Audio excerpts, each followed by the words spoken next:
우리 오늘 일단 함께 보실 말씀 함께 보겠습니다. 디모데전서 1장 12절입니다. 함께 읽겠습니다. 시작. 나를 능하게 하신 그리스도 예수 우리 주께 내가 감사함은 나를 충성되이 여겨 내게 직분을 맡기심이니 내가 전에는 비방자요 박해자요 폭행자였으나 도리어 긍휼을 입은 것은 내가 믿지 아니할 때에 알지 못하고 행하였음이라. 우리 주의 은혜가 그리스도 예수 안에 있는 믿음과 사랑과 함께 넘치도록 풍성하였도다. mit보다 모든 사람이 받을 만한 이 말이여, 그리스도 예수께서 죄인을 구원하시려고 세상에 임하셨다 하였도다. 죄인 중에 내가 괴순이라. 그러나 내가 긍휼을 입은 까닭은 예수 그리스도께서 내게 먼저 일체 오래 참으심을 보이사 후에 주를 믿어 영생 얻는 자들에게 본이 되게 하려 하심이라. 영원하신 왕 곧 썩지 아니하고 보이지 아니하고 홀로 하나이신 하나님께 존귀와 영광이 영원 무궁하도록 있을지어다. 아멘. 아멘. 네. 예수님이 그리스도이심을 믿으시는 분만 아멘 해볼까요? 네, 예수님 그리스도이시죠? 네, 저도 그렇게 믿고 있습니다.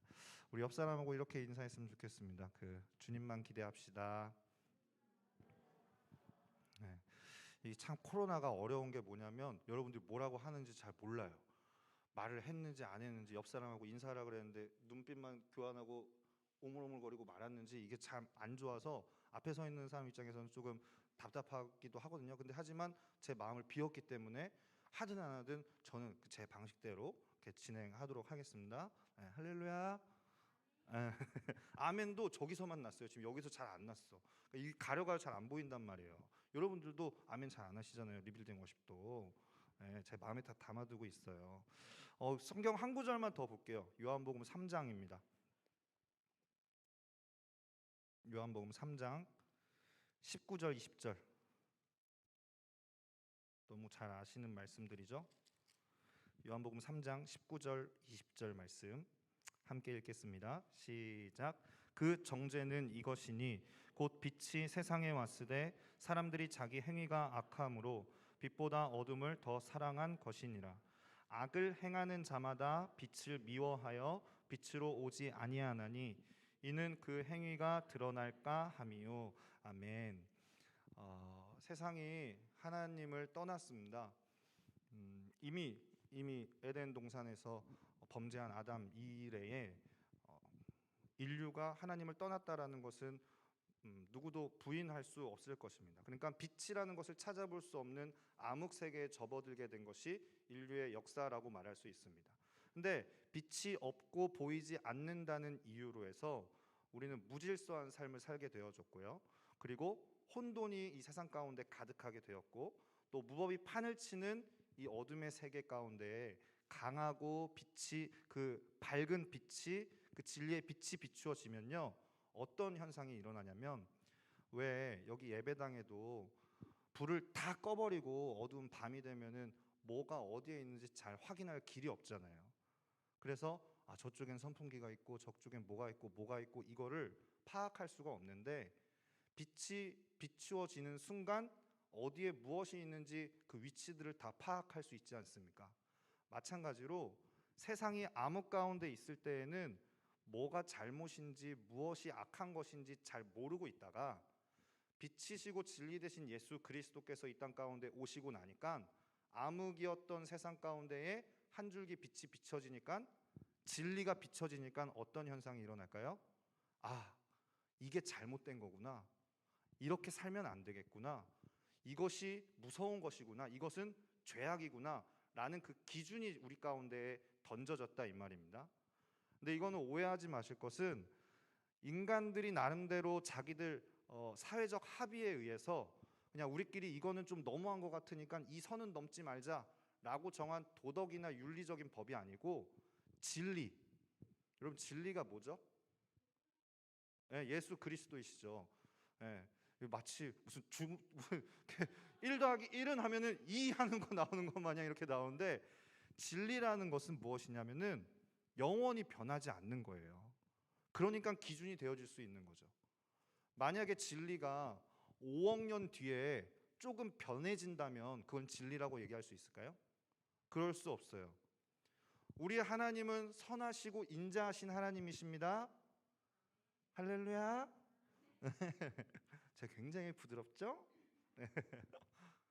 우리 하나님은 영원히 선하시고 인자하십니다라는 이 시편 기자의 고백은 진리의 말씀입니다. 그렇죠? 네. 근데 만약에 우리 하나님이 한 5조 년 정도 지났더니 조금 덜 선해지신 거예요. 살짝 우리 주님도 우리한테 너무 감정이 상하셔가지고 이것도 내가 언제나 인자했더니 아주 개판이구나 해가지고 조금 변하신 거야. 그러면은 그것은 진리라고 볼 수가 없어요. 그러나 우리 하나님은 진리 그 자체이시기 때문에 5억 년이든 5조 년이든 영원 무궁토록 그분은 선하시고 인자하신 하나님이십니다. 이게 진리가 되어지는 거죠. 그러면 다시 진리의 빛이 이 암흑 가운데 비추어졌을 때에는 세상이 핑계할 수 있을까요, 없을까요? 아, 난 몰랐는데요. 나는 이게 잘못된 건지 잘 이해를 못했었는데요. 그렇게 핑계할 수가 없다라는 거예요. 왜 당신이 진리인 거죠? 왜 당신 말이 맞다고 이야기할 수 있는 거죠? 이렇게 핑계할 수 없도록 진리의 빛이 비추어지면은 인간 내면에 또 이 세상의 그 흑암 가운데 있었던 세상이 그 실체가 고스란히 까발려질 수밖에 없는 거예요. 물론 이 완악한 사람의 마음이라는 게 진리의 빛이 그 심령에 비춰져도 핑계하고 합리화하고 세상의 여러 가지 진리가 아닌 것들을 갖다 다 이렇게 내밀면서 다른 사람도 이렇게 살잖아요. 왜 나한테만 그래요? 아니 저 사람 저렇게 사는데 나는 이 정도면 괜찮은 삶 아니에요? 이렇게 온갖 합리화하는 그 시도들을 하지만은 훗날 주님 앞에 서게 되어질 그날에 그 핑계가 타당히 여겨질 수 있을까요? 그럴 수 없는 거죠. 왜냐하면 우리 하나님은 공의의 하나님이시기 때문에. 인류의 비참한 실상이 그렇게 드러나고 말았습니다.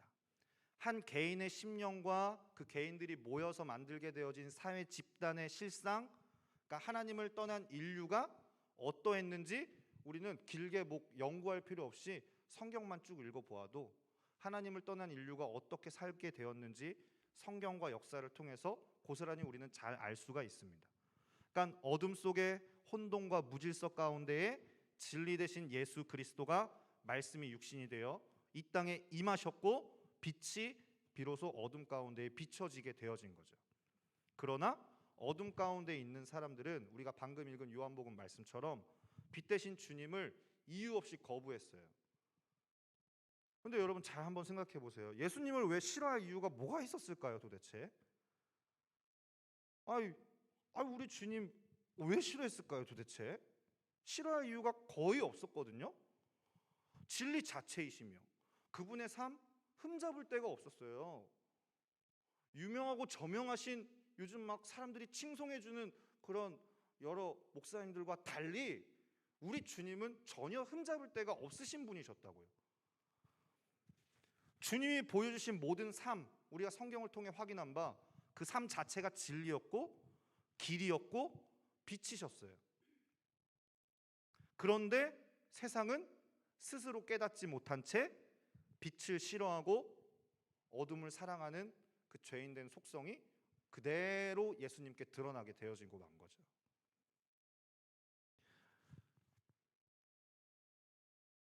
여러분 수련회 막 요즘엔 잘 못 가지만 그래도 수련회 막 이런 거 다니셨죠? 그렇죠? 여름에 겨울에 수련회 왜 가셨어요? 막 교회 막 언니 오빠들 막 형 누나들하고 재밌게 놀려고 물놀이도 하고 막 이렇게 휴가 겸.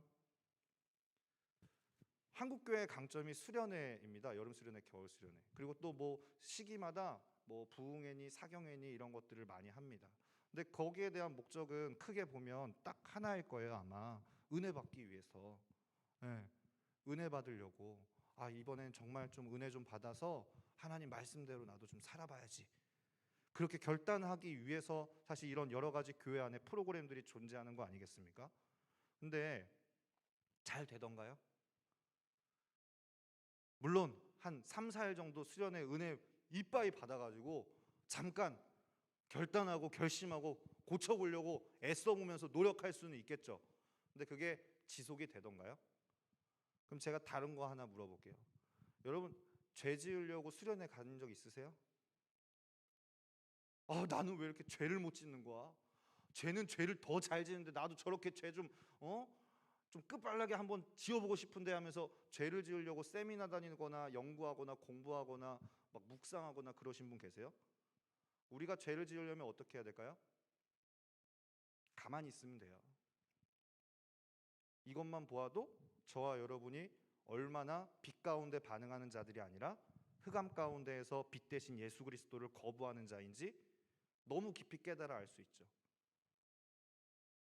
기도 생활들 하실 텐데 기도하면 몇 분 기도하세요? 얼마나 기도하세요? 5분? 10분? 그런 경험 해본 적 없어요? 저는 그런 경험 너무 많아가지고 주님께 너무 죄송한데 진짜 나 이제 오늘부터 주님 제가 열방을 위해 기도하겠습니다. 기도의 자리에 가서 기도를 막 해요. 10분쯤 지났겠지 하고 보면은 2분밖에 안 지난 거예요. 너무 주여 이거 정신과 시간의 방도 아니고 왜 기도의 자리만 서면은 이렇게 시간이 안 가나. 기도를 막 입술을 떼가지고 기도하기 시작하는데 한 30분 지난 체감이 느껴지는데 시계를 보면은 5분밖에 지나지 않아가지고 굉장히 당혹스러울 때가 제가 많이 있었거든요. 저만 그런 거 아니죠, 여러분? 저에게 위로를 주세요. 네. 왜 기도하려고만 하면 이렇게 기도하지 못하는 존재가 제가 되어지는 걸까요? 좋은 의미로 좋은 뜻으로 열방의 땅끝이 주께로 돌아오는 그 말씀에 동의해서 막 정보 찾아가면서 세계를 다 주님께 올려드리는데 눈물 찔끔 한 방울도 안 나고 전혀 마음에 감동이 안 오는 이유가 뭘까요? 우리는 기도에 맞는 체질이 아닌 거예요. 우리의 존재 자체가 말씀 듣기를 지금 벌써부터 이제 또 시작됐어요. 난 버틸 테다 하는데 여기서 자꾸 누가 이렇게 눌러 막 그래가지고 막 떨어져. 내가 좋아하는 일하고 내가 원하는 일을 할 때에는 이러지 않는데 희한하게 앞에서 누가 혼자 마이크 잡고 배경 BGM 없이 이 강론을 하기 시작하면은 얼마 가지 않아서 자꾸만 졸려와. 말씀 듣기를 거부하는 본성이 우리 안에 있는 거예요. 단순히 내가 피곤하기 때문에 그렇구나. 그럴 수 있죠. 오늘 정말 피곤하기 때문에 그런 분들도 있을 수 있어요. 이해합니다. 근데 하지만 왜 예배 시간마다 그러는 사람이 있다면 그거는 의심해 볼 만한 거죠. 세상이 스스로 깨닫지 못한 채 빛을 싫어하고 어둠을 사랑하는 속성을 그대로 드러내고 말았습니다. 그거는 과거의 어떤 죄인들을 바라볼 필요 없이 여러분들의 삶을 조금씩 조각조각 내서 바라보면 알 수 있습니다. 내가 얼마나 빛을 거부하며 살아가고 있는지. 그들의 중심은 선하고 전혀 상관이 없어요. 그저 존재적 죄인이고 죄에 더 친화적인 존재일 뿐입니다. 왜냐하면 존재 자체가 죄로밖에는 설명이 안 되는 위기의 인간들이기 때문에 그렇습니다. 본성적으로 하나님을 떠나서 진리 자체에는 반역하고 비참하고 소망 없는 존재라는 것이 여실히 드러낸 것이 바로 우리가 창세기에서 확인할 수 있는 아담의 범죄입니다. 아담이 어떤 경로로 범죄하게 되었는지 여러분들 설명하지 않아도 다 잘 아실 거라고 생각합니다. 왜냐하면 토요일 저녁 이 밤에 이 황금 같은 시간에 이 예배당에 나와서 또 따로 예배를 드릴 정도의 영성을 갖고 계신 여러분들이라면 적어도 교회 생활이 수년 정도 있으신 분들이라고 저는 생각하기 때문에 물론 누구의 그 권유로 인해서 억지로 앉아 계신 분들도 있겠지만은 자꾸 누구 쳐다보지 마세요. 상처받으니까 그러지 마세요. 자꾸 막 이러면 곤란해집니다. 아담의 범죄가 어땠습니까? 하나님께서 태초에 천지를 창조하시면서 당신의 가장 아름다운 계획을 가지고 하늘을 펴셨고 땅을 놓으시고 그럴 때에 주님은 마음 안에 있는 그 선하심과 완전하심을 당신이 만드신 창조 세계 안에 고스란히 투영해 놓으셨습니다. 그런데 그렇게 창조받은 인간이 하나님의 그 완전한 사랑 안에서 그분의 형상으로 지음받았던 그 인간이 범죄함으로 말미암아 그 모든 것들을 다 누릴 수가 없게 되어진 거예요. 원형의 모습이었을 땐 그렇지 않았죠. 에덴 동산에서 아담은 하나님이었잖아요. 그렇죠? 하나님의 형상으로 지음받아서 하나님이 부여주신 그 권세를 가지고 모든 것들을 다 누릴 수 있었잖아요. 그렇죠? 네. 다만 하나님이 한 가지 얘기하신 거예요. 하지만 아담아, 너는 내 형상으로 창조함 받았기 때문에 너의 원형은 이 모든 것들을 다 누릴 수 있어. 그러나 하나 기억해. 넌 하나님이 아니야. 이 장치로 무엇을 두셨죠? 선악나무를 두셨고 그것만 지키면 됐었어요. 그런데 그 약속을, 그 언약을 인간이 먼저 깨트린 거였어요. 저는 그 에덴 동산을 묵상하다가 가끔 이런 생각을 해요. 제가 개를 엄청 무서워하거든요. 옛날에 어렸을 때 개한테 공둥이를 물린 적이 있어가지고 굉장히 무서워. 이게 심각한 얘기입니다. 엄청 아파요. 이거 막 남의 얘기라고 막 그렇게 웃으시면 안 돼요. 엄청 무서워요. 그 개한테 물린 적이 있었는데 제가 나중에 복음 앞에 서고 나서 가만 묵상해 보다가 그런 생각이 들더라고요. 내가 개를 무서워하는 게 얼마나 내가 타락한 죄인인지 깨닫게 되어지는 거예요, 갑자기. 왜냐하면 아담은 호랑이도 막 다 이렇게 부렸잖아요, 에덴 동산에서. 그러니까 나의 하나님이 원래 창조한 원형은 모든 걸 다스리도록 창조해 주셨는데 죄악으로 말미암아 나는 개한테 너무나 엉덩이나 물리고 다니고 이러고 다니는구나. 난 너무나 비참한 죄인의 실존이구나. 이런 생각을 하게 되니까 참 가슴이 아프더라고요. 네. 제 묵상이 좀 심했나요? 그래서 좀 그런 경향이 있어요. 네, 이해해 주세요. 이 아담이 선택한 죄가 얼마나 비참한 것인지를 보여주는 역사가 아담 이래에 지금까지 계속해서 이어지고 있습니다. 아담 한 사람의 범죄로 말미암아 모든 사람이 성경의 말씀대로 죄의 값인 사망을 언도받고 말았잖아요. 그래서 역사에 존재한 어떤 인간도 이 죄의 저주에서 벗어날 수가 없게 된 거예요. 우리가 잘 아는 말씀 로마서 3장 23절, 이 정도 여러분 다 암송하실 거라고 믿는데 한번 해볼까요? 시작. 그렇죠. 모든 사람이 이거 운을 띄워주면 할 수 있게, 모든 사람이 시작. 모든 사람이 죄를 범하였음에 하나님의 영광에 이르지 못하였다. 네. 이 말씀과 같이 모두 소망 없이 심판 아래 놓일 죄인일 수밖에 없게 되어진 것입니다. 이 사람들이 선택한 이 죄가 얼마나 비참한 것인지를 보여주는 게 저와 여러분이 살아가고 있는 이 삶이고요, 여러분 옆 사람이 살아가고 있는 인생이고요, 인류의 역사라고 저는 생각합니다. 모두 소망 없이 심판 아래 놓일 죄인데, 오늘 제가 얘기하고 싶은 건 뭐냐면요, 그 죄악 중에서도 더욱 큰 죄가 있다라는 것입니다. 아담으로부터 시작되어진 죄는 지옥에 갈 수밖에 없는 죄입니다. 맞습니다. 근데 오늘은 그 이야기보다는 그 죄보다 더 큰 죄를 이야기하고 싶은 겁니다. 무엇이냐면은 죄인지 알면서도 행하는 죄입니다. 그러나 이와 반대, 알지 못하고 행한 죄는 그거 용서받을 수 없어요. 하지만 긍휼의 여지가 있기는 하죠. 알고 지은 죄와 알지 못하고 지은 죄는, 알지 못하고 지은 죄는 적어도 긍휼의 여지가 남아 있기는 해요. 오늘 읽은 디모데전서 1장 13절 말씀에 보면요, 한번 보시겠어요? 13절에 보면요, 알지 못하고 행한 죄라는 표현이 나와요. 바울이 이렇게 얘기하잖아요. 내가 전에는 비방자요 박해자요 폭행자였으나 그럼에도 불구하고 내가 긍휼을 입은 것은 죄가 가벼워서가 결코 아니고 죄는 동일하게 무거운 죄인데 하나님의 긍휼을 입은 것이 있다면 내가 믿지 아니할 때에 내가 알지 못하고 행하였음이라, 이렇게 고백하고 있습니다. 물론 이 죄악만으로도 지옥에 가기는 충분합니다. 그러나 주님은 그 죄보다 더 큰 죄가 있다고 말씀하십니다. 그게 무엇이냐면 알지 못하고 행한 죄보다 더 큰 죄, 알고 행한 죄. 다 알고도 행한 죄.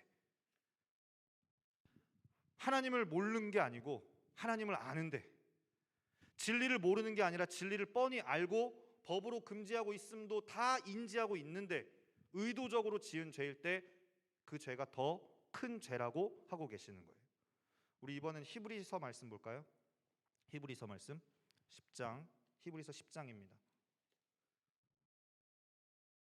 히브리서 10장 26절로 27절 말씀입니다.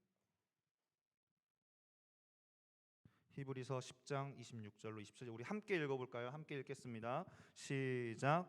우리가 진리를 아는 지식을 받은 후 짐짓 죄를 범한즉 다시 속죄하는 죄사가 없고 오직 무서운 마음으로 심판을 기다리는 것과 대적하는 자를 태울 맹렬한 불만 있으리라. 아멘.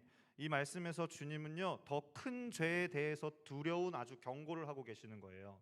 긍휼 없는 심판에 해당한 사건을 보면요, 이에 해당하는 사건이 구약 성경에 기록되어져 있는데 혹시 아간이라고 들어보셨어요? 아간이라고 있습니다. 여호수아서에 나오는데 이 아간의 죄를 지목하고 있는데 이 일 때문에 무서운 심판, 하나님으로부터 시작되어진 죄인들이 받을 수밖에 없는 무서운 심판, 긍휼 없는 심판이 아간 한 사람에게 고스란히 쏟아졌던 것을 구약 성경에 기록하고 있습니다. 내용인즉슨 이렇습니다. 하나님께서 이스라엘 백성들에게 약속하셨던 약속 그 가나안 땅을 정복해가는 첫 성이 어디였죠? 여리고성. 여리고성을 정복할 때 전투를 하지 않았습니다. 무혈 전투였어요. 피 한 방울 흘리지 않고 주님이 일하심을 고스란히 그 승리를 경험했던 것이 이스라엘 백성이었습니다. 하나님의 기적으로 이긴 전쟁이었죠. 한마디로 얘기하자면. 그래서 여러분, 하나님께서 친히 전쟁을 치르실 때에는 가장 중요한 전제 조건이 있다면 늘상 그렇지만 우리의 어떤 겸비되어진 근육량, 남성이 얼마나 그 20세 이상의 남성이 얼마나 많아가지고 인구수가 많아서 저쪽 상대편에 비해서 어떤 전쟁의 전술, 이런 복잡한 얘기 필요 없고, 언제나 성경이 얘기하는 하나님이 함께 하시는 전쟁의 가장 첫 번째 요구되어지는, 하나님 백성에게 요구되어지는 것은 무엇이냐면 거룩이에요. 순결함. 이스라엘 백성들은 거룩해야만 했어요. 그래서 그들은 하나님의 전쟁에 임하기 전에 내가 하나님께 속하였다는 의미로 여리고성 전에 이스라엘 백성들이 무엇을 행했죠? 길갈이라고 하는 지역에서 할례를 행했어요. 나는 하나님께 속하였습니다. 이 전쟁은 하나님께 속한 것입니다 하는 의미로 거기서 유월절을 지냈고요. 그리고 거기서 할례를 행하였어요. 이스라엘이 거룩을 잃어버리는 순간 오히려 진멸하여서 바쳐진 그 성의 운명과 같이 될 거라고 하나님이 분명히 그날에 똑같이 경고하셨어요. 그런데 이 여리고성의 그 승리를 너무 손쉽게 성취하고 나니까 그 전쟁의 승리가 그 공동체의 일원이었던 아간이라고 하는 자의 마음 안에 아주 조그만 틈을 만들게 되어진 거예요. 이 아간이 멸망하고 죽어 넘어진 그 여리고성에 있는 시체 더미 속에서 신할산에 외투하고 은 200세겔하고 금덩이를 자기 혼자 보게 되어진 거예요. 그의 시선이 거기에 머물게 되어진 순간 그 틈이 생기게 되었고 하나님의 두려운 경고를 아간이 새까맣게 잃어버리고 만 거죠. 그래서 아간이 모르고 했을까요? 아니요. 알면서도 황금에 손을 댔습니다. 하나님의 거룩과 자신의 그 욕심이었던 금덩이를 바꿔버린 거예요. 몰라서? 아니요. 알면서도. 다 알면서도. 나중에 거짓말하고 막 숨기다가 결국 나중에 제비 뽑혀가지고 그의 모든 일족이 돌로 쳐서 죽임을 당했습니다. 그렇게 결국엔 저주의 아골골짜기의 돌무더기가 되어서 이스라엘 백성들에게 아주 좋은 교훈이 되었어요. 하나님을 향한 거룩을 잃어버린 순간 이와 같이 될 것이라는 표본이 되어지고 말았어요. 긍휼 없는 심판을 아간이 당하고 만 거예요. 신약에서도 이와 비슷한 인물이 하나 나옵니다.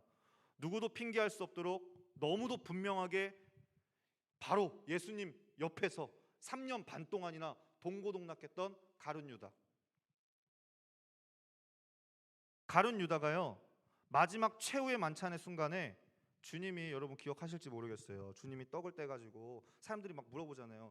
여기에 나를 팔 자가 있다. 예수님이 그러시니까 그 사람이 누구입니까? 내가 떡을 적셔주는 그 자니라. 그걸 해서 유다를 주잖아요.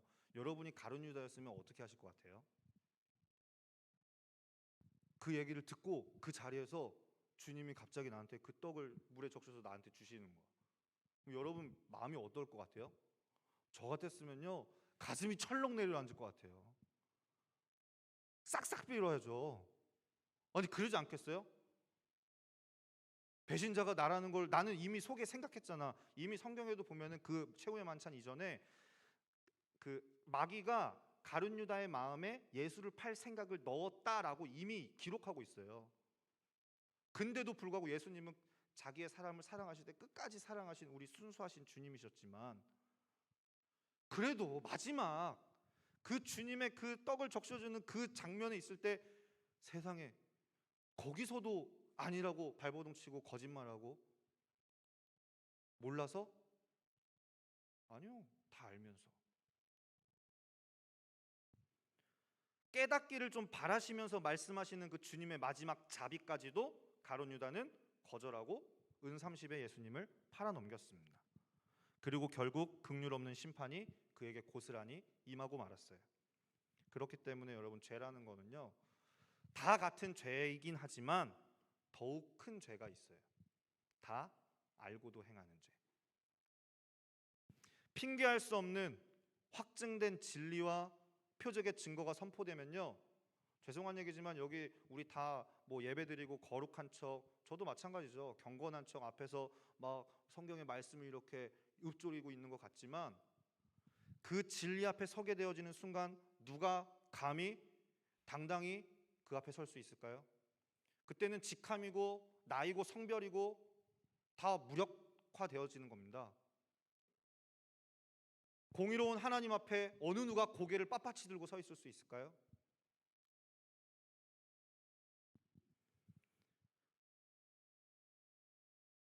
위장이 불가능한 거예요. 거룩하신 하나님의 존전 앞에 설 때면 더 이상 다른 사람들의 눈을 속였던 그런 척했던 위선적인 나의 모습을 숨길 수가 없게 되어지는 거예요. 내면 중심의 그 악함이 그대로 드러날 수밖에 없어요. 여러분, 복음은 강력합니다. 여러분 그렇게 믿으세요? 예수님이 생명 주시면서 전해주신 그 십자가의 복음은요 완전하고 너무나 강력합니다. 그래서 복음 앞에 선 자는 반드시 그 인생이 변화되어질 수밖에 없어요. 이 복음은 강력한데 그 앞에서 핑계할 수 없을 만큼 증거가 확실하게 드러나면요, 복음은 무슨 뜻이죠? 기쁜 소식이죠. 그렇죠? 기쁜 소식인데 여러분은 복음을 기쁜 소식이라고 생각해 본 적이 있으신가요? 복음이 왜 기쁜 소식이에요? 복음이 왜 기쁜 소식이 되어집니까? 복음이 기쁜 소식이 되어질 수 있는 근거는 딱 하나밖에 없어요. 내가 가장 큰 죄인이라는 사실을 깊이 깨달아 아는 자에게만 예수가 나를 위해 죽었다는 그 예수 그리스도께서 나를 위해 십자가 지셨다는 것이 가장 큰 은혜로 다가오는 거예요. 대강 죄인인 사람에게는 예수가 그리스도로 받아들여지지 않아요. 제가 말씀 시작 전에 여러분에게 물었죠. 예수가 그리스도이심을 믿으시는 분만 함께 동의하는 마음으로 아멘 해달라고. 정말 여러분에게 예수가 그리스도로 다가오기 위해서는 복음은요 정말 우리에게 기쁜 소식이어야 돼요. 우리의 생명이어야 되고 나의 전부여야 돼요. 그러기 위해선 나는 가장 큰 죄인이어야 되고요. 근데 우리 중에 누구도 나는 큰 죄인이라고 생각하기를 기뻐하지 않아. 왜요? 기분이 나쁘니까. 원래 여러분 바보한테 바보라 그러는 거 엄청 바보가 기분 나빠요. 응. 죄인한테 죄인이라 그러는 것도 더 기분 나빠해요. 그러니까 오늘날 공교회 안에서 성도님들에게 죄인이라고 얘기하는 그 말씀이 적어질 수밖에 없는 까닭도 교회 안 나오거든요. 왜냐하면 교회 생활 이만큼 신학년수 오래 차가지고 어려서부터 학생부부터 꾸준히 교회 엉덩이 붙이고 앉아가지고 쭉 자라오다가 교회는 또 오래 다니면 집사 시켜줍니다.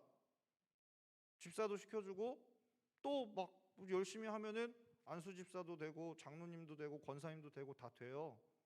그러니까 여러분 떠나지 마세요. 좀 붙어 있으면 다 되니까. 예. 신앙 연수는 이만큼 늘어나는데 복음에 대한 깊은 이해도 없이, 은혜에 대한 감격도 없이 점점 그 마음은 사라져가. 어떻게 이럴 수가 있죠?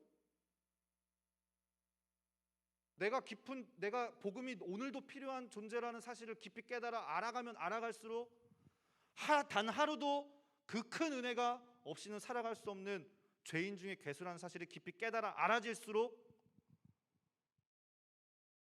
오늘도 그 십자가의 완전한 복음을 더 붙잡고 생명으로 여기고 살아가야 하는 것이 마땅한 반응 아닙니까? 제가 이상한 추측을 한 건가요? 제가 독특한 건가요?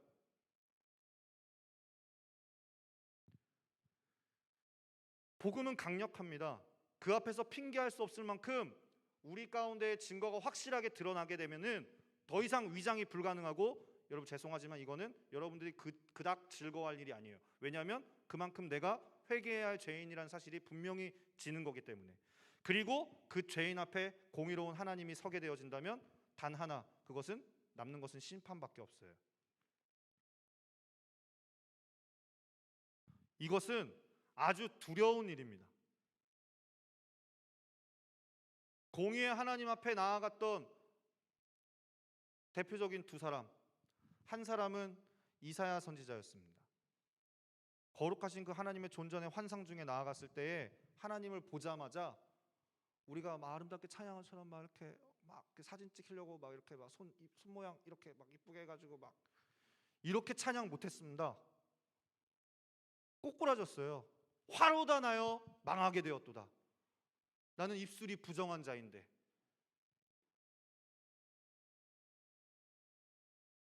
이와 같은 반응일 수밖에 없는 거예요. 베드로가 예수님 처음 만났을 때 예수님이 하나님의 아들이시라는 사실을 깊이 깨달아 알게 되어졌을 때 베드로의 첫 번째 반응이 뭐였는지 아세요? 저를 떠나소서. 나는 죄인입니다. 저를 떠나십시오. 이게 당연한 반응인 거예요. 주님 앞에 나아갈 수가 없는 거예요.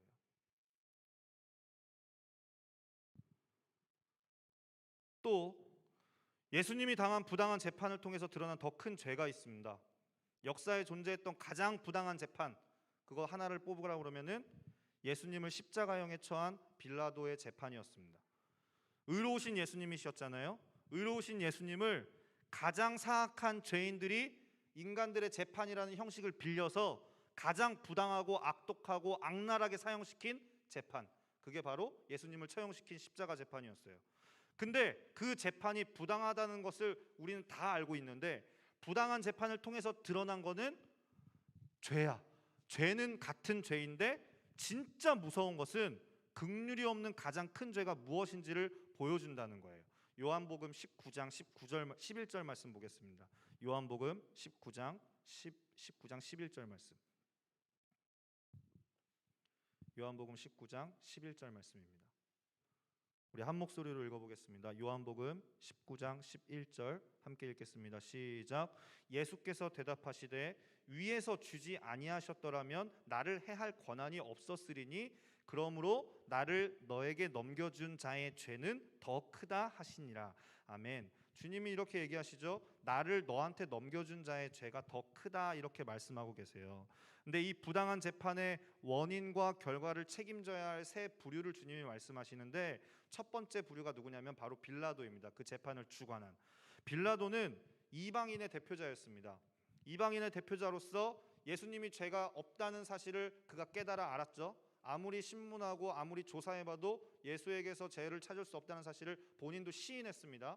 근데 그것을 알고 있어도 아무리 이 아주 무책임한 사람이 어떻게 했냐면, 가장 공의로운 정의로운 심판을 내려야 될 이 빌라도가 나는 이 사람의 피해에 대해서 나는 무죄하다 하면서 백성들한테 죄를 책임을 전가해 버렸어요. 그렇죠? 이렇게 하면서 자기가 손을 씻는다 해도 빌라도의 죄가 무마될 수 있을까요, 없을까요? 그럴 수는 없어요. 빌라도에게도 책임이 있는 거예요. 그래도 긍휼의 여지가 있다면, 여러분 생각해 보세요. 오늘날 이런 재판을 한다면 이거 가만히 있겠습니까? 이거 직권남용이에요. 직무유기예요.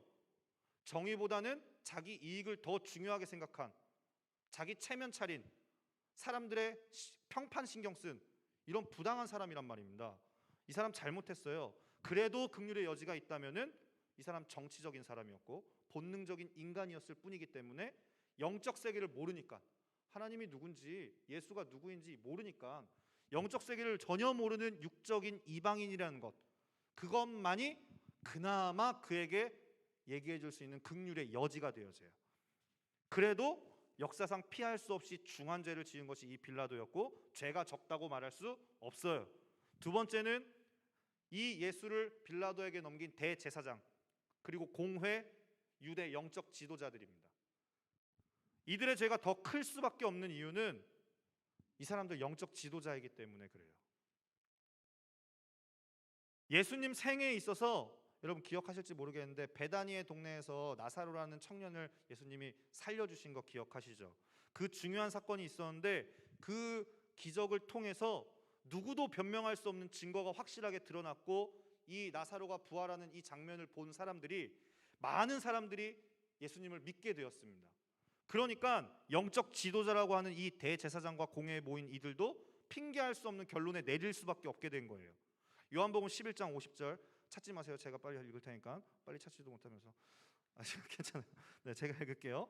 네. 한 사람이 백성을 위하여 죽어서 온 민족이 망하지 않게 되는 것이 너희에게 유익한 줄을 생각하지 아니하는도다 하였으니. 그러니까 대제사장과 공회의 지도자들이 함께 내린 결론이 이거였어요. 그러니까 죄는 같은 죄인데 더 큰 죄라고 말할 수 있는 거죠. 알고도 행한 죄. 예수가 누구인지 이 사람들 알았어요. 근데 알고도 그와 같은 죄를 행한 거예요. 행할 뿐만 아니라 그 속에 있는 악독이 다 악에 받쳐서 올라와 가지고 예수를 거부하는 거예요. 그대로 드러난 거죠. 그러면 결론이 이거죠. 예수가 진리이시고 살아계신 하나님의 아들이시라는 사실을 분명히 그들이 눈으로 확인했음에도 불구하고 그를 거부한다는 것은 무엇입니까? 이유는 단 하나, 그 사람들 종교 지도자였지만 그들의 모든 종교 행위는 뭐였을까요? 정말 하나님을 사랑해서 다 자기 탐욕을 위한 것이었고 하나님의 이름을 이용하는 저주받은 그들의 습성이었을 뿐인 거죠.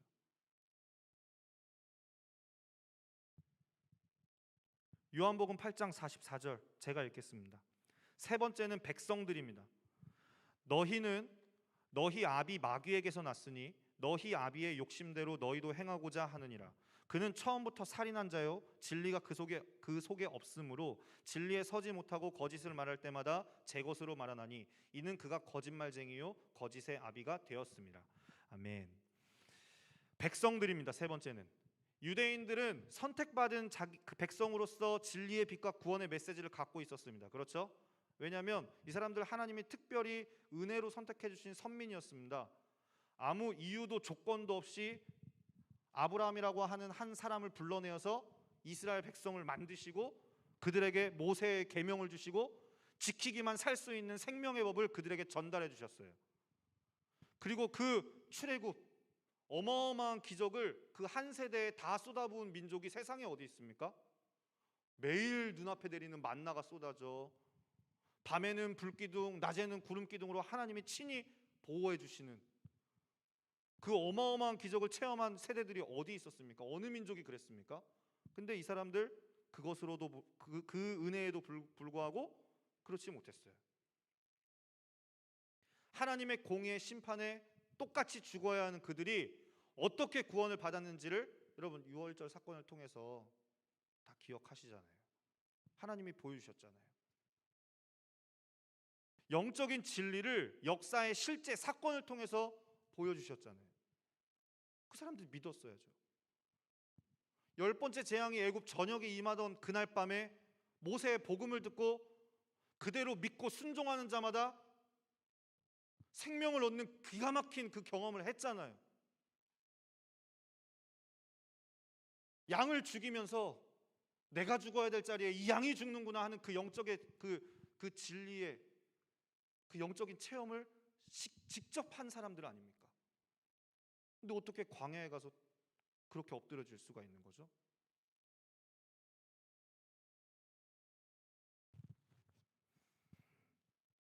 인류 역사에 오직 그들만이 구원의 메시지를 알고 있었고 그들은 그래서 메시아를 기다리고 있었습니다. 그런데 막상 말씀이 육신이 되어 때가 차서 그들 가운데 오신 분이 예수님을 유대인들은 몰라봤어요. 그래서 아직도 메시아를 기다리고 있는 거죠.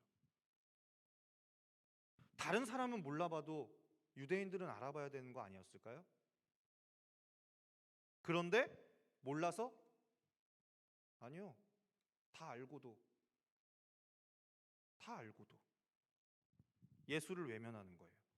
그렇기 때문에 유대인들의 죄가 빌라도의 죄보다 더 크다고 주님이 말씀하신 거예요. 우리가 어느 시대보다 악하게 복음의 빛을 거절하고 하나님을 반역하면서 살아가고 있지만은 십자가의 복음은 이미 2000년 전에 완성이 되었고 새 언약 역시 이 땅에서 지금 실현되었습니다. 복음이 지식만으로 전해지지 않고 진리의 성령님께서 주님이 약속하신 보혜사 성령을 각 사람의 심령 안에 부어주사 우리의 심령 속에 영원히 내주하여 사실 수 있도록 주님이 복음을 십자가에서 완성하셨습니다. 앞서 말한 죄보다 더 큰 죄를 말하라면 그렇기 때문에 유대인보다 더 나쁜 건 오늘날 저와 여러분이에요. 왜요? 주님이 완전한 복음을 주셨는데 그 복음을 거부하고 있잖아요. 지금 이 시대의 우리의 모습이에요. 복음의 빛을 다 듣고 알면서도 그 빛을 거절하고 하나님을 반역한 결과가 어떠한지 주님이 말씀하시는 걸 보세요. 히브리서 10장 26절 27절 다시 한번 읽어보겠습니다.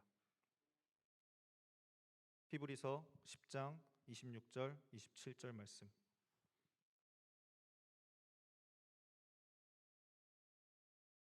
함께 읽겠습니다. 시작.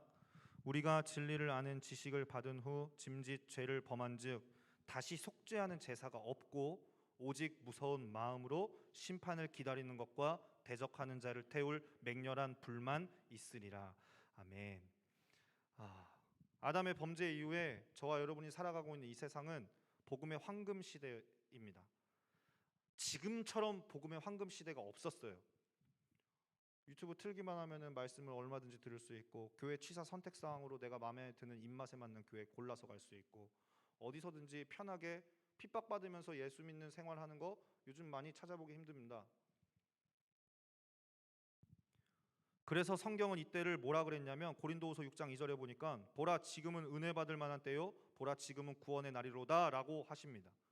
그러니까 마음 중심으로 정말 간절히 원하여서 갈망하여서 하나님을 믿고자 하면 믿지 않을 수 없도록 완벽한 모든 증거와 설명이 필요 없을 만큼 복음이 충분히 우리 가운데 이미 전해지고 있어요. GBTW니 뭐니 다 뭐 이렇게 총체적 복음이니 해도 우리는 각 개 교회에서 이 복음에 대한 지식들을 너무나 많이 들었고 너무나 잘 알고 있을 거예요. 그러나 그 복음이 생명이 되지 못해. 다 머리만 커져가지고 생명이 되지 못해. 아니 무슨 내 취미 하나도 바꾸지 못해. 내 작은 습관 하나도 고치지 못해. 복음이 그렇게 능력이 없는 복음입니까? 주님이 생명 주시면서 우리에게 전해주신 복음이 내 작은 수면 습관조차도 못 고치는 복음입니까? 내가 좋아하는 취미 생활 하나도 바꾸지 못하는 복음입니까? 애인 문제 하나 걸리고 직장 문제 하나 걸리고 대학 문제 하나만 걸려도 언제든지 말 바꿀 수 있는 복음이 주님이 우리에게 주신 복음입니까? 왜 우리는 복음을 그런 취급을 하고 있는 겁니까? 우리의 의지로서 그 복음을 생명으로 붙잡으려고 노력 안 해본 거 아니죠? 근데 왜 안 되는 겁니까? 그래서 은혜가 필요한 거예요. 나로서는 안 돼. 아무리 쎄 빠지게 세미나 다니고 새벽 기도하고 부흥회면 다 쫓아다니고 집회면 집회마다 다 다니고 이 목사님 저 목사님 다 설교를 다 들어봐도 변하지 않는 이유가 어디에 있습니까? 깨달아 알으셔야죠. 내가 그만큼 소망이 없는 존재구나. 주님은 나를 사랑하신다 말씀하셔서 생명 전부를 주셨는데 눈물 찔끔 한 방울 흘리고 내 작은 습관도 고치지 못하는 복음이구나. 내 존재가 소망이 없구나. 아, 나는 나의 어떠함으로 천국에 이룰 수 없는 자구나. 이와 같이 깨달아 알아줘야 되지 않겠습니까? 주님이 분명하게 말씀하세요. 복음의 빛을 거절하고 등진 자들의 운명이 어떠한지 성경에서 이야기하고 있고, 그리고 그 복음이 무엇인지를 분명하게 우리에게 말씀하고 계시다고요. 그리고 하나님의 손에 빠져들어 간다는 것이 얼마나 가공할 만한 두려움인지 인간이 겪는 가장 잔인하고 가장 어려운 일을 합친 것과 비교할 수가 없는 거예요. 지옥 이야기 하면은 기분 나빠하고 싫어하니까 잘 못하겠지만 저야 뭐 금방 치고 빠지면 되는 입장이기 때문에 오늘 좀 하겠습니다. 지옥에 대해서 여러분 얼마만큼 묵상하세요? 우리 예수님이 공생의 기간 동안 천국 얘기보다 지옥에 대해서 더 많이 말씀하신 거 아세요? 중요하기 때문에 그래요. 절대 가면 안 되기 때문에.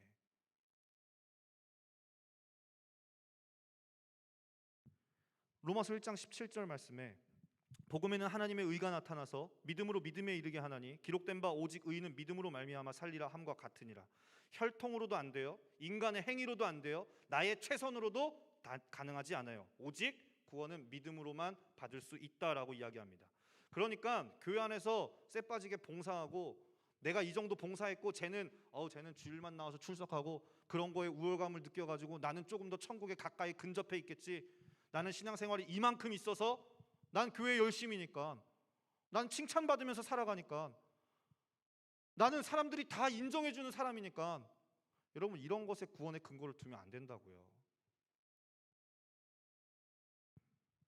에베소서 1장 13절 말씀, 그 안에서 너희도 진리의 말씀 곧 너희의 구원의 복음을 듣고 그 안에서 또한 믿어 약속의 성령으로 인치심을 받았으니.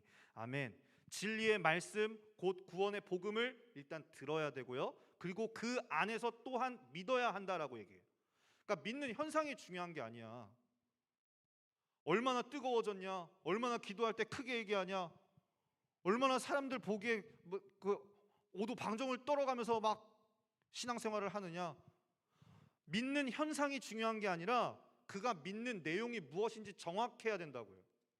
죄송한 얘기지만 여기 계신 분들 한 번씩 나와가지고 나의 복음을 5분만 설명해 보라고 하면은 자신 있게 하실 수 있는 분 누가 있으시겠어요? 복음에 대해서 이야기해 브리핑해 보라고 하면은 여기서 5분만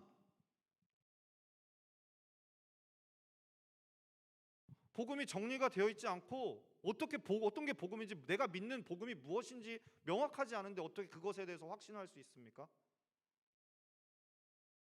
나는 교회 열심히 하니까 믿고 있는 것 같은데 나는 저 밖에 그냥 술 먹고 막 퍼먹고 다니는 저런 애들과 다르게 교회 안에 있잖아. 그러니까 나 믿는 거 아니겠어? 이게 어디서 나온 믿음입니까, 여러분? 난 모태신앙이니까, 나는 저런 나쁜 짓은 해본 적 없으니까. 어디서 나온 믿음입니까, 이게? 누구도 장담할 수 없어요. 예수 그리스도를 통해 이 복음의 깊이 안으로, 진리의 생명 안으로 들어오지 않은 어떤 누구도, 여러분 목사도 지옥 갑니다. 제가 너무했나요? 당연한 얘기입니다, 여러분. 믿는 현상이 중요한 게 아니고 그 내용이 정확해야 한다고요. 그렇다면 제가 질문을 드릴게요. 여러분에게 복음은 무엇입니까?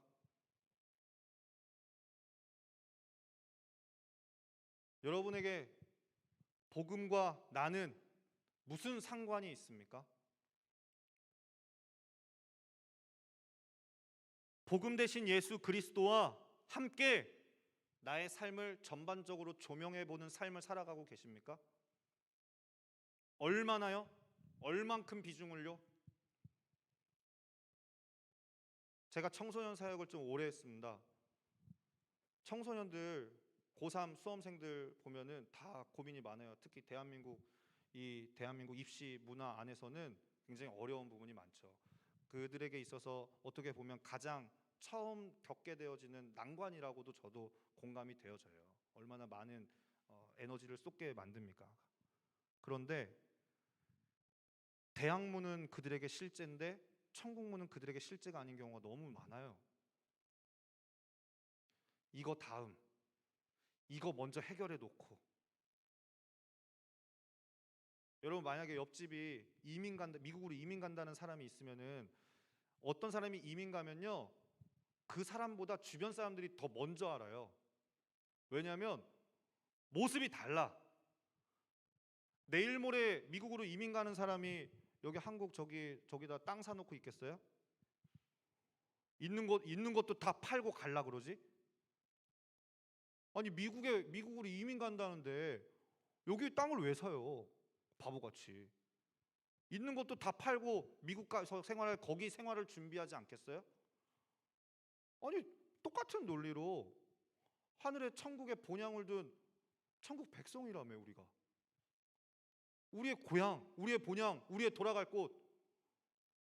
근데 거기에 대한 준비는 뭐 어떤 걸 구체적으로 하고 계십니까? 여기서의 준비 말고 10년 후 내 모습 미래 준비 말고 어차피 돌아갈 그 본향이라는 그곳, 내가 믿고 있다고 말하는 그곳, 무엇을 위해 사십니까? 예수 그리스도의 십자가의 복음이 나에게 기쁜 소식으로 다가왔던 적이 도대체 언제였습니까? 언제 내가 정말 주님의 은혜가 필요한 자이구나 하면서 깊이 깨달아 통감하고 가슴을 치며 주님 앞에 회개하고 돌아온 적이 언제입니까? 나는 안 되는구나. 나 오늘 정말 주님의 은혜가 필요한 자이구나. 나 지금 죽으면 곧장 지옥이구나. 내가 죄인 중에 괴수구나. 깨달아 알아서 하나님의 더 큰 은혜가 필요하다는 사실을 깊이 통감했던 적이 언제입니까?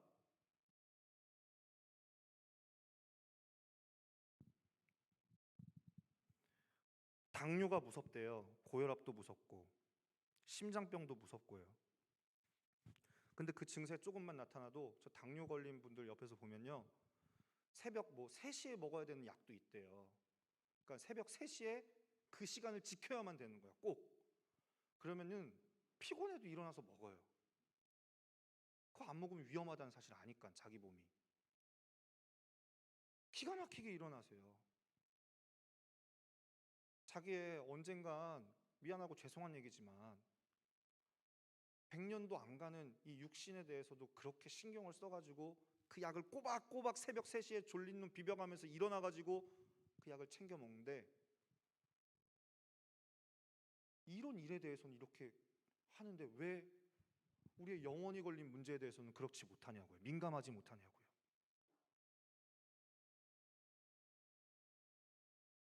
나 정도면 괜찮지.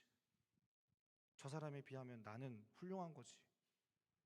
막대 먹게 살아가고 있는 저 세상에 퍼질러지게 있는 죄인들보단 나는 낫지. 근접하지. 이것이 우리가 구원받을 수 있는 믿음의 근거가 되어서는 결코 안 되는 거예요.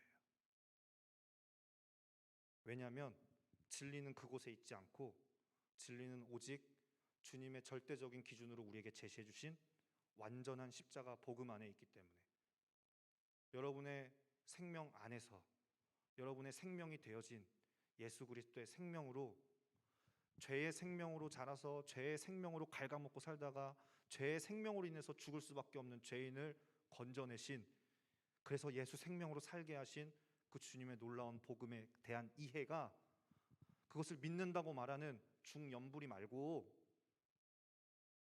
믿는다 그러니까 믿는 것이다, 이런 이상한 유추하는 방법 말고 내가 무엇을 믿고 있는지 명확히 알아서, 모르면 알아야 될 거 아니에요.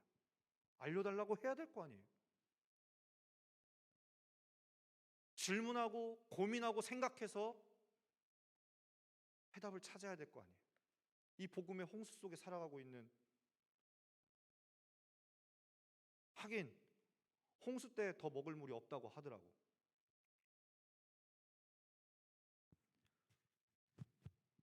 제가 오늘 이 얘기를 왜 하냐면, 잘못하면 저와 여러분이 어떤 큰 죄인보다 더 큰 죄인이 될 수도 있다라는 말을 하는 거예요.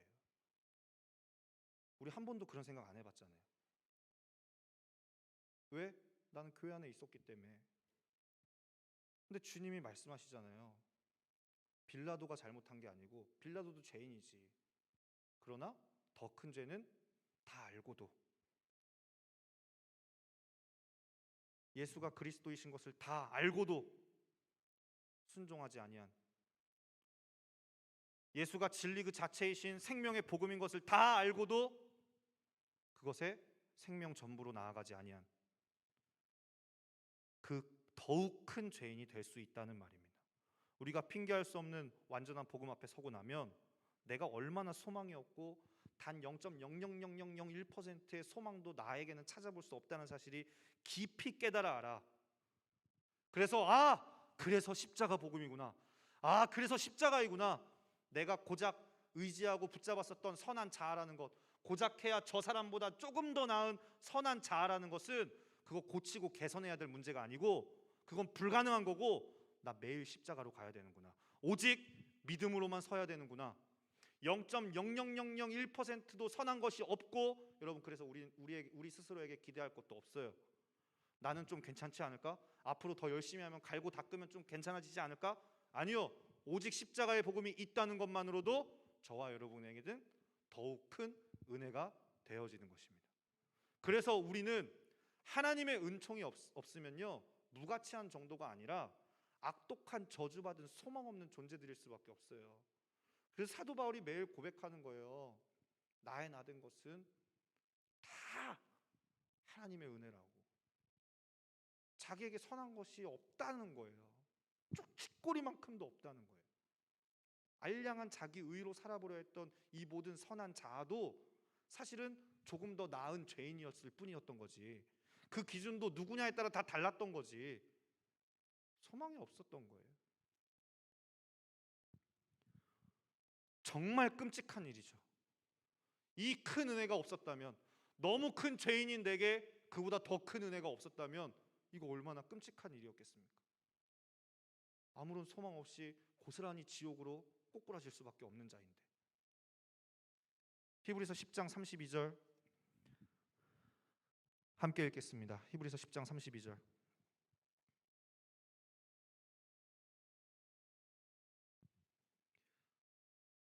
히브리서 10장 32절 함께 읽겠습니다. 시작. 전날에 너희가 빛을 받은 후에 고난의 큰 싸움을 견디어낸 것을 생각하라. 아멘. 주님이 복음의 빛을 받은 후 고난의 큰 싸움을 견디어낸 것을 생각해라고 이렇게 권면하십니다. 벗어날 수 없는 죄, 그러니까 유대 지도자들과 유대인들이 지은 죄, 알고도 범한 그 큰 죄보다 더 무서운 죄를 저와 여러분이 지금 짓고 있다고요. 많은 교인들이. 그런데 우리가 지금 그 죄악들을 나도 모르게 누구 뭐라고 할 것도 없이 내가 그 죄를 범할 수도 있다라는 거예요. 우리의 옛 자아에 속한 것들을 여전히 남기면서 보편타당하게 복음을 도구 삼고, 복음을 아는 난 다 아는데, 나 제자 훈련 다 했는데. 여러분, 복음은 가끔 가야 되는 게 아니에요. 여러분, 뭔가 오해하고 있는데 복음은 수료하는 게 아니에요. 복음 수료하면 큰일 나요. 복음은 내가 가서 살아야 되는 곳이에요. 다 알았으니까 끝. 그 다음 레벨? 복음의 레벨이 어디 있습니까? 내 생명인데 거기에 수료가 어디 있어요? 복음에.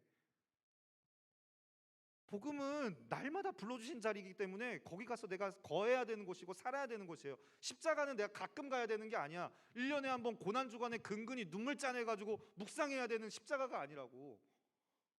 내가 살아야 되는 곳이에요. 거기 가서. 주님이 생명 주셨잖아요. 죄된 생명을 죽이고 당신의 생명으로 살게 하셨잖아요.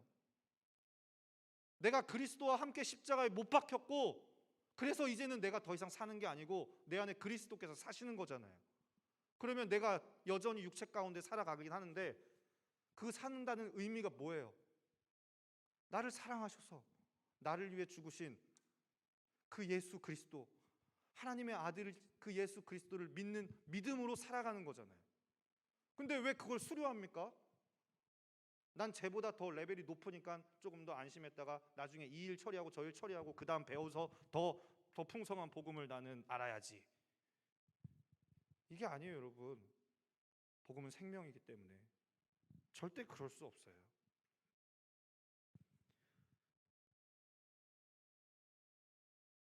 복음을 안다, 복음을 도구 삼는다, 여전히 나에게 여지를 남기고 있다, 이 마지막 여지를 끊지 않고 우리의 태도가 어쩌면 그와 같이 너무 큰 죄인일 수 있다는 사실이 저는 개인적으로 제가 제일 두렵더라고요. 그러나 한편으로는 내가 너무 큰 죄인이라는 사실을 알아가고 경험하면 경험할수록 그게 끝이 아니라 주님의 은혜가 더 가장 크고 영원한 복음임을 한편으로는 알게 되는 거죠. 저는 오늘 여러분에게 위로와 더불어서 또 한 가지 부탁을 드리고 싶은 것은, 예배 시간이 길어진다고 해서 다음 달부터 이럴 줄 알았어, 다음 달부터 절대 안 해야지, 이런 재수없는 생각을 여러분 하지 않으셨으면 좋겠습니다. 왜냐하면 저는 예배 시간이 길어지면 길어질수록 마음 안에 불편함이 생기고, 저 사람은 말이 왜 이렇게 많은 걸까, 저 사람은 무슨 생각을 하고 있는 걸까, 이렇게 막 안 좋은 생각이 나잖아요. 막 불편함이 생기고, 빨리 가서 드라마 봐야 되는데 큰일 났구만, 주말 드라마 오늘 재밌는 거 하는데, 이렇게 생각이 들 수 있잖아요. 그때마다 진리의 말씀을 조명해서 자기를 들여다보시라고요. 나 진짜 죄인이구나. 저 그래요. 저는 뭐 예배 시간에 안 졸겠어요? 저는 뭐 예배 시간에 막 날마다 또 와우 주여 막 이러면서 이러고 있을게요? 아니에요. 저도 예배 시간 졸아요. 피곤하면 졸 수 있죠. 그때마다 뭐 막 괜히 아멘 아멘 이러면서 막 이러고 있지 말고, 안잔척 막 이런 거 하지 말고, 막 폼 잡지 말고, 이런 거 좀 제발 그만하시고 그냥 정직하게 주님 앞에 나가면 되는 거예요. 주님, 육체의 한계에 갇혀서 주님의 진리의 말씀이 선포되는데도 나는 거기에 동의 못하고 제대로 귀에도 들어오지 않는 딴 생각하는 죄인입니다. 그럼 더 은혜를 간구하지 않겠습니까? 기도의 자리에서도 마찬가지겠죠. 새벽이라 기도 못하겠고, 밤 늦어서 피곤해서 기도 못하겠고, 바빠서 기도 못하고, 이래서 기도 못하고, 그러면 그거 묵상이 돼서 자기가 자기 스스로 진단이 되었으면 더 은혜의 자리로 갈 수 있지 않습니까? 왜냐하면 나는 너무 큰 죄인이구나라는 것이 더 깨달아 알게 되어지는데, 우리 그게 끝이 아니잖아요. 더 큰 은혜가 있다는 사실을 우리가 알기 때문에. 그래서 오늘 은혜가 필요한 거예요. 매일 은혜가 필요한 거예요. 살아가면 살아갈수록 나는 하나님 말씀 앞에 너무나 거부하고 괴롭고 막 짜증나고 집에 가고 싶어 이런 생각이 드는데, 거기가 끝이 아니라고요.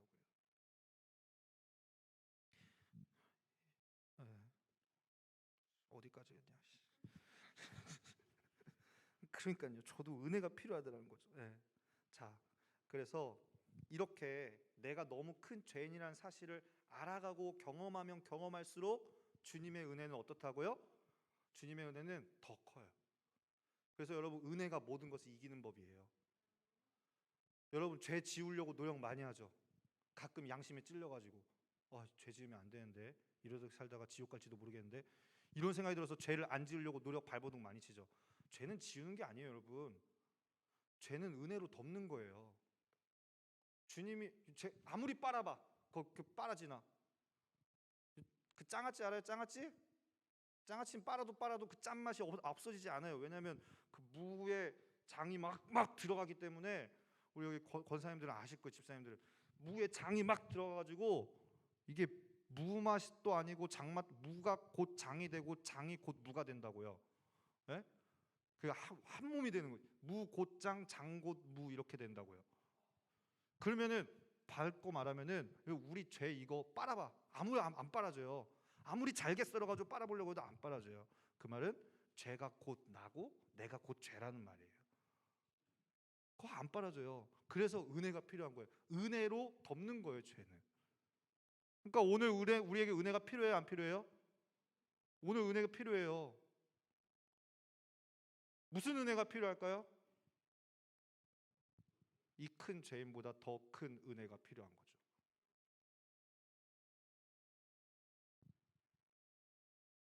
주님이 우리에게 임할 수 없는 은혜를 베풀어 주셨습니다. 앞으로 베풀어 주실 게 아니라 이미 주셨어요. 더 큰 죄인인지를 아는 자에게 주어지는 하나님의 축복이죠.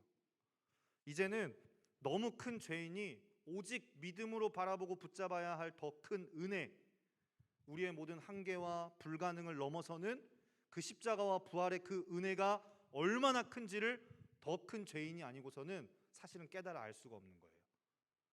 아, 나는 대강 죄인인 것 같아요. 동의돼요. 제 진짜 어떻게 살면 완벽합니까? 이런 자에게는 더 큰 은혜가 임할 수가 없어요.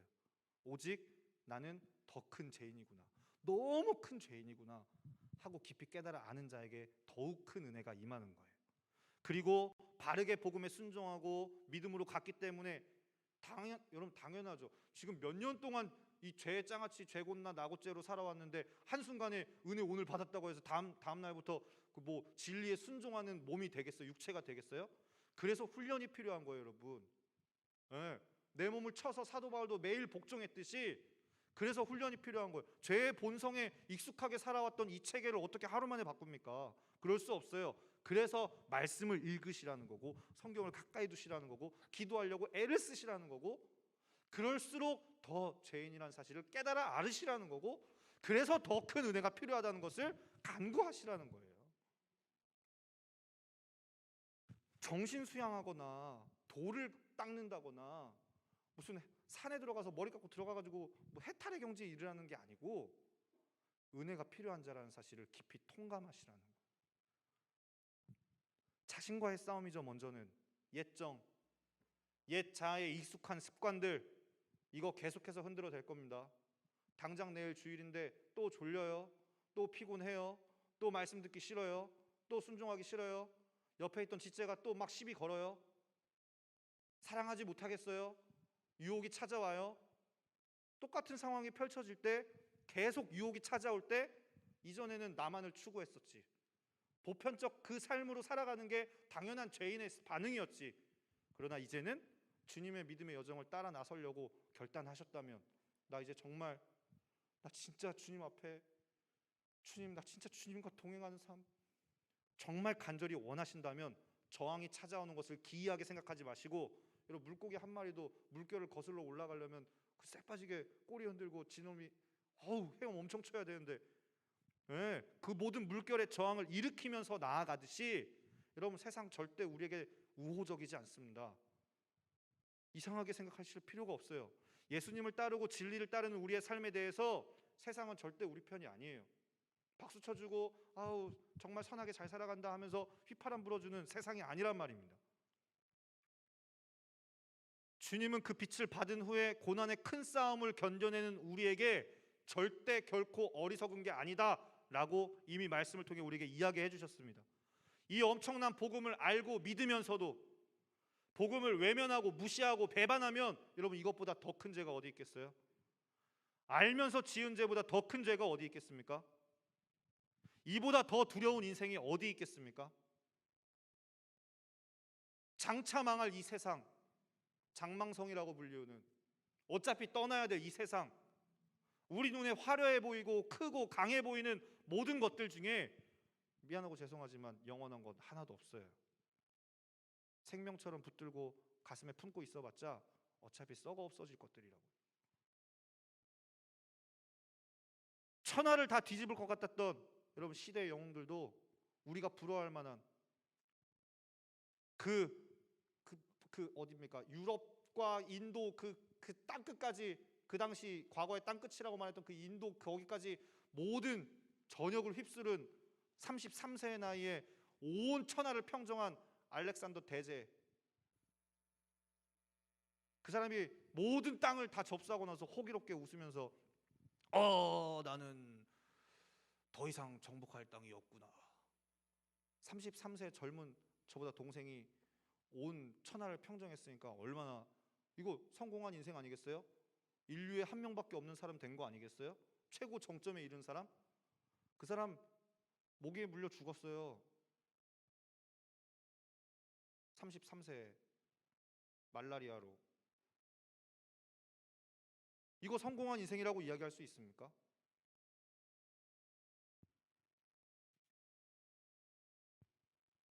누구도 이 땅에 머물 자가 없고 어느 순간도 멈춰줄 시간도 없고 반드시 지나갑니다.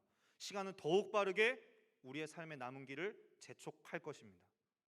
우리가 떠나온 것이 어디입니까? 장차 망할 성읍, 장망성이라고 불리우는, 우리가 다시 돌아갈 길은 없고 이제 남은 길을 끝까지 잘 걸어가는 길만 남은 거죠. 여왕에 들어서신 이 믿음의 길 포기하지 마시고, 도중에 자꾸 애굽으로 돌아가자고 못에 멱살 붙잡고 흔들었던 그 사람들 같이 하지 마시고, 믿음으로 걷는 이 길은 여러분 만지고 느끼고 감각하는 길이 아닙니다. 오직 믿음으로만 가는 길이에요. 기억하셨으면 좋겠습니다. 더 큰 죄인만 있을 뿐이지 대강 죄인이란 없습니다. 오직 큰 죄인에게 임하는 더 큰 은혜만 있을 뿐입니다. 그러므로 이제 그 은혜에 의해서 가는 그 길은 아무것도 보이지 않아도 내 길은 가는 길이고 내 계산과 내 손의 힘으로 가는 길이 아닌 거죠. 베드로전서 5장 10절에 이렇게 이야기합니다. 모든 은혜의 하나님 곧 그리스도 안에서 너희를 부르사 자기의 영원한 영광에 들어가게 하시니가 잠깐 고난을 당한 너희를 친히 온전하게 하시며 굳건하게 하시며 강하게 하시며 터를 견고하게 하시리라. 아멘. 우리가 만약 하나님의 은혜에 맡겨진 삶이라면 기뻐하시길 바랍니다. 왜냐하면 우리는 망할 수가 없어요. 실패할 수가 없어요. 더욱 큰 죄인인 것이 드러나면 드러날수록 우리는 더 큰 은혜를 사모하고 바라보게 될 것입니다.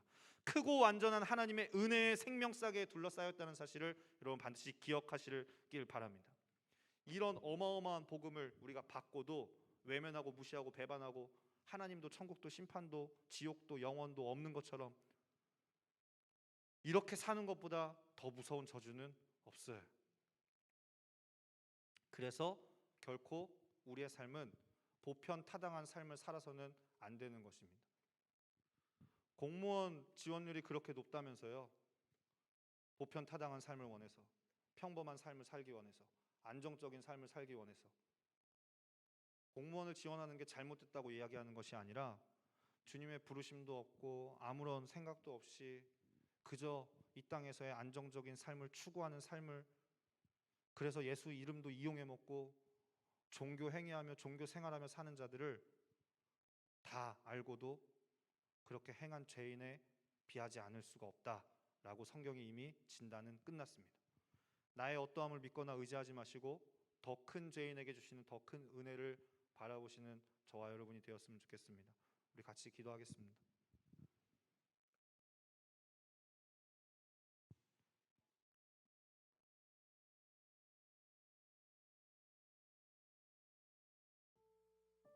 복음 안에 있는 가장 큰 죄인인 내가 발견한 더욱 큰 은혜, 이 은혜의 복음을 결코 부끄러워하지 말아야 하는 거죠. 왜냐하면 복음은 나를 바꾸고 사람들과 열방을 살려내기 때문에 나는 소망 없죠. 나는 무능력하죠. 나는 절망이죠. 나를 깨달아 알면 알수록, 바라보면 바라볼수록 소망 없는 존재라는 사실이 너무 깊이 알죠. 그러나 나를 부르신 그 은혜의 복음이 믿음의 길에 서게 하시며 불가능한 이 길을 가게 하신다라는 거예요.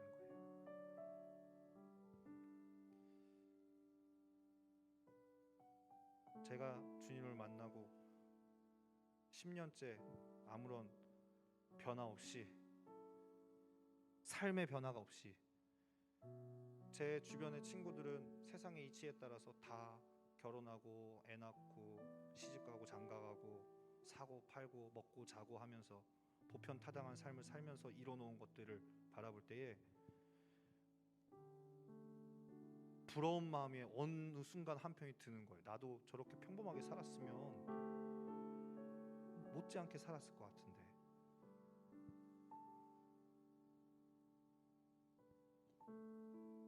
그때 회개 많이 했습니다. 왜냐하면 내가 고백하는 것과 내가 생각하는 것이 너무 다르다는 걸 깨달아 알아서 영원한 땅을 바라본다고 말하면서도 여전히 이 땅의 소망과 이 땅에 어떤 여지를 두고 남기고 있는 내 마음 한켠에 그 조그만 그 자아를 살펴봤을 때 실패한 이야기 같고 별 볼 일 없는 이야기 같겠지만 제 인생을 뒤집어 놓고 저에게 참된 변화를 주는 이 복음이 다른 복음이 아니라 바로 생명이 된 십자가의 복음이었습니다. 바울도요, 어떤 로마의 권세나 헬라의 철학 앞에서도 이 복음 절대 부끄러워하지 않았거든요. 모든 믿는 자에게 구원을 주시는 하나님의 능력이 되기 때문에 이 복음을 자랑할 뿐이었습니다. 이 시간 같이 기도할 때에 이와 같이 고백했으면 좋겠습니다. 오늘 본문 말씀 16절에 보니까 그러나 내가 긍휼을 입은 까닭은 예수 그리스도께서 내게 먼저 일체 오래 참으심을 보이사 후에 주를 믿어 영생 얻는 자들에게 본이 되게 하려 하심이라 이렇게 얘기합니다. 누가 더 큰 죄인입니까?